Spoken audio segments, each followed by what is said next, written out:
नमस्कार, आपके साथ मैं हूं सुरभि शर्मा। दिल्ली में कोरोना का मीटर 74,000 के आंकड़े को पार कर चुका है। पिछले 24 घंटे में तकरीबन 4,000 केस आ चुके हैं। लेकिन दिल्ली में अब घबराने की जरूरत नहीं है, क्योंकि मोदी और केजरीवाल सरकार ने मिलकर एक ऐसा प्लान तैयार किया है जिससे अगले 10 दिन में दिल्ली में ऑल इज वेल होगा।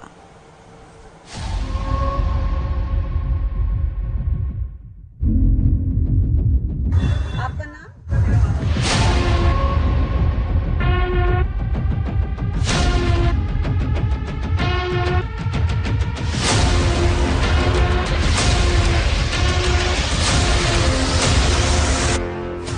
अगले 10 दिन दिल्ली के लिए बेहद अहम है। अगले 10 दिन में दिल्ली की हालत अच्छी ही नहीं, बहुत बेहतर होने वाली है, क्योंकि दिल्ली में कोरोना के खिलाफ तैयार नई रिस्पांस टीम में एक्शन में आ चुकी है। अगर आप दिल्ली में रहते हैं तो जल्द आपके दरवाजे पर एक ऐसी ही टीम दस्तक देने वाली है कि टीम आपसे कुछ सवाल पूछेगी। क्या आप किसी कोरोना मरीज के संपर्क में आए? क्या आप एक हेल्थ वर्कर हैं और बिना प्रोटेक्टिव गियर के आपने किसी मरीज की जांच की? क्या आप में हाल के दिनों में फ्लू के लक्षण दिखे हैं? क्या आपको हाल के दिनों में बुखार हुआ? क्या आपको कफ या कोल्ड की शिकायत है? क्या आपको सांस लेने में तकलीफ हो रही है? या फिर क्या आपके फोन में आरोग्य सेतु ऐप है?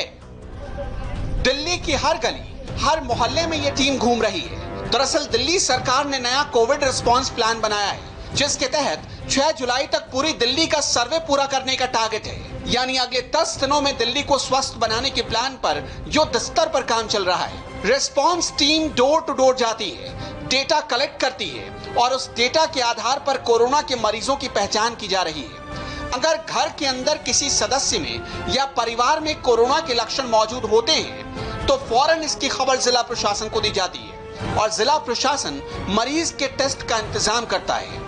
फिलहाल यहाँ पर जो है आप देखें कि जो आशा वर्कर हैं, हेल्थ वर्कर हैं, वो एक एक घर जाकर जो है रिस्पांस ले रहे हैं, तमाम लोगों से सवाल जवाब कर रहे हैं। एक ऐप जो है एसएस कोरोना ऐप है, उसके जरिए जो है ये तमाम जानकारी डिजिटाइजेशन की जा रही है। इसके बाद एक डाटा तैयार होगा और उस डाटा में ये पूरा डिटेल सामने आएगी कि आखिर कौन कौन व्यक्ति जो है किस तरीके से या किस डिजीज से प्रभावित है। उसके बाद उनको उन सस्पेक्टेड की एक लिस्ट बनाकर यहाँ जो है कोरोना का टेस्ट कराया जाएगा।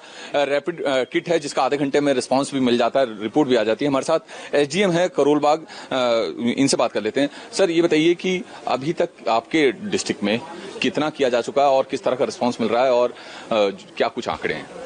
नहीं, सेंट्रल दिल्ली में तो we are on track to complete the survey by 6 July. और इसमें से सबसे बड़ी हेल्प ये है, जैसे आपने कहा एसएस कोरोना ऐप, इससे क्या होता है कि जो नॉर्मली हमको रिपोर्ट 2 दिन में या उसके बाद पता चलती थी, we can get the report daily. और जैसे ही कोई सस्पेक्ट आता था हम तो उसी दिन उसका टेस्ट करवा के वी कैन स्क्रीन हिम और उनको एडवाइस कर सकते क्या करना क्या नहीं करना है। अब सवाल है, अगर इस सर्वे में कोई छूट गया तो उसका क्या होगा? अगर किसी में कोरोना के लक्षण नजर आए तो वो कैसे टेस्ट करवाने जाएगा? डॉक्टर कोरोना पॉजिटिव मरीजों का इलाज कैसे करेंगे? अब ये समझिए। एक्चुअली ये सर्वे जो चल रहा है, हमारा टारगेट रहता है every 4th day should be repeated.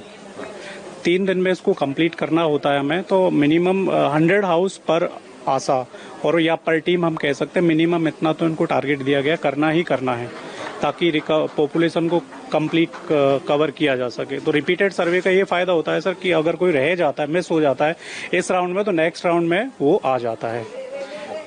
तो बिल्कुल ये जो सर्वे है ये मुख्यमंत्री की तरफ से भी टारगेट दिया गया है, दिल्ली सरकार की तरफ से टारगेट दिया गया है कि आने वाली 6 जुलाई तक दिल्ली में एक एक घर में जो है ये सर्वे किया जाए, उनका डाटा तैयार किया जाए, जो भी सस्पेक्टेड हैं उनका टेस्ट करा जाए। क्योंकि पिछले अगर 4 दिनों की बात करें तो 4 दिनों तक लगातार 3000 के आसपास जो है लगातार कोरोना संक्रमण के मामले सामने आए हैं। दिल्ली सरकार की इस नई कोशिश से दिल्ली के लोगों में भरोसा जागा है कि कोरोना से जंग में वो कामयाबी के बेहद करीब पहुंच चुके हैं। जरूरी था, पहले ही बहुत जरूरी था, लेकिन देर आए दुरुस्त आए। लेकिन अच्छा है, दिल्ली के लोगों के स्वास्थ्य के लिए तो बहुत ही जरूरी है, क्योंकि जब तक हमें पता नहीं चलेगा किसी के बारे के अंदर वह संक्रमित है या नहीं है, हम उसका इलाज कैसे करेंगे। और मैं तो इसी आपके चैनल के माध्यम से सभी लोगों को आगाह करूंगा कि खुद भी अगर आपके आसपास कोई ऐसा व्यक्ति नजर आता है तो उसको सूचित करें, स्वास्थ्य मंत्रालय को करें, डॉक्टर को करें, दिल्ली गवर्नमेंट को करें, एसडीएम साहब को करें। दिल्ली को कोरोना फ्री बनाने के लिए दिल्ली सरकार की एक और तैयारी आपको जरूर देखनी चाहिए। सिर्फ कुछ घंटों में दिल्ली में देश का सबसे बड़ा कोविड सेंटर तैयार कर दिया है आईटीबीपी ने। दिल्ली के छतरपुर में राधा स्वामी व्यास सत्संग आश्रम को सबसे बड़े कोविड सेंटर में तब्दील कर दिया गया है। एक तो नहीं, यहाँ 10,000 मरीजों का एक साथ इलाज हो सकता है। इससे आप कोरोना के खिलाफ दिल्ली सरकार की तैयारियों का अंदाजा लगा सकते हैं। इस कोविड सेंटर का नाम सरदार पटेल के नाम पर रखा गया है, जहां 24 घंटे डॉक्टर और नर्स मौजूद रहेंगे। आईटीबीपी के छावला कैंप और ग्रेटर नोएडा के अस्पतालों में जवानों को ठीक करने वाले डॉक्टरों की टीम को यहां तैनात किया गया है। इस कोविड सेंटर पर ठीक वैसी ही सुविधाएं मौजूद होंगी जैसी आईटीबीपी के अस्पतालों में होती है। आईटीबीपी के डीजी एसएस देसवाल ने आज इस कोविड सेंटर की तैयारियां देखी, संतुष्ट हुए और आज से कोविड सेंटर को ऑपरेट करने की मंजूरी मिल गई। हमारे डॉक्टर्स को बहुत अच्छा एक्सपीरियंस है। हमारी जो मेडिकल ऑफिसर्स की टीम है, उनके साथ पैरामेडिक्स हैं, नर्सिंग स्टाफ है, वो सारा का सारा बहुत ही अच्छे तरीके से इस आपदा के टाइम में अपने नागरिकों की मदद कर पाएंगे। दिल्ली सरकार की एक और तैयारी देखिए। केजरीवाल सरकार होम क्वारंटीन वाले मरीजों को पल्स ऑक्सीमीटर भेज रही।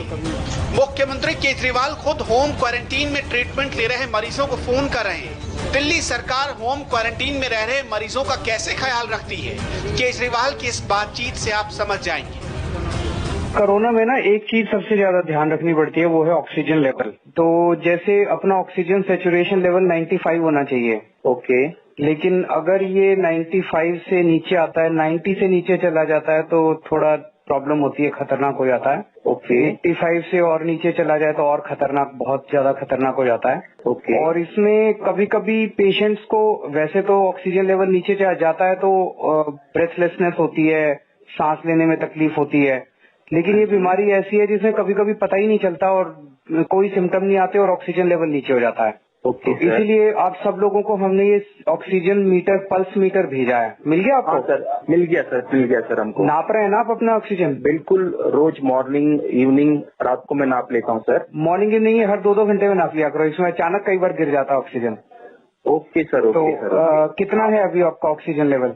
मेरा जो है 97 के ऊपर है, 97.60 ऐसा है। 97.6 है, बहुत अच्छा है। बाई चांस कभी भी ऑक्सीजन लेवल आपका 94 के नीचे आ जाए, अपने को ज्यादा रिस्क नहीं लेना, तो आप तुरंत के नीचे, हाँ, तुरंत हमें फोन कर दो, हम आपको ऑक्सीजन का सिलेंडर भी भेज देंगे, ऑक्सीजन कॉन्सेंट्रेटर भेज देंगे, तुरंत ऑक्सीजन भी दे देंगे और आपको हॉस्पिटल भी ले जाएंगे। ठीक है सर। सीएम केजरीवाल ने बताया कि दिल्ली में बुराड़ी के हॉस्पिटल में 450 और बेड बढ़ा दिए गए हैं। एलएनजेपी, जीटीबी और राजीव गांधी हॉस्पिटल में आईसीयू बड़े पैमाने पर बढ़ाए जा रहे हैं। दिल्ली इस वक्त कोरोना कैपिटल में बदल चुकी है। कोरोना के मामले 74,000 को पार कर चुके हैं और कोरोना से लोगों की मौत का आंकड़ा 2,500 को पार कर चुका है। बीते 24 घंटे में 3,990 केस आए और 64 लोगों की मौत हो गई। अगर दिल्ली के ये आंकड़े डरा रहे हैं तो इसका दूसरा पहलू भी गौर से देखिए, जो ये बताता है कि राजधानी दिल्ली में कोरोना का अंत नजदीक आ चुका है। दिल्ली में 74,000 कोरोना के मरीजों में से तकरीबन 45,000 मरीज ठीक हो चुके हैं, जबकि तकरीबन 26,500 ही एक्टिव केस बचे हैं। यानी दिल्ली में रिकवरी रेट 60% के आसपास है। 1, 2, 3, 4 ये लाइन कोरोना टेस्ट करवाने आए लोगों की है। अब दिल्ली में कोरोना टेस्ट करवाने के लिए किसी हॉस्पिटल या प्राइवेट लैब जाने की जरूरत नहीं है। दिल्ली सरकार की मोबाइल वैन रेडी है, जो अलग अलग इलाकों में जाकर लोगों का सैंपल ले रही है। इस मोबाइल कोरोना लैब के भीतर क्या है, कैसे जांच होती है,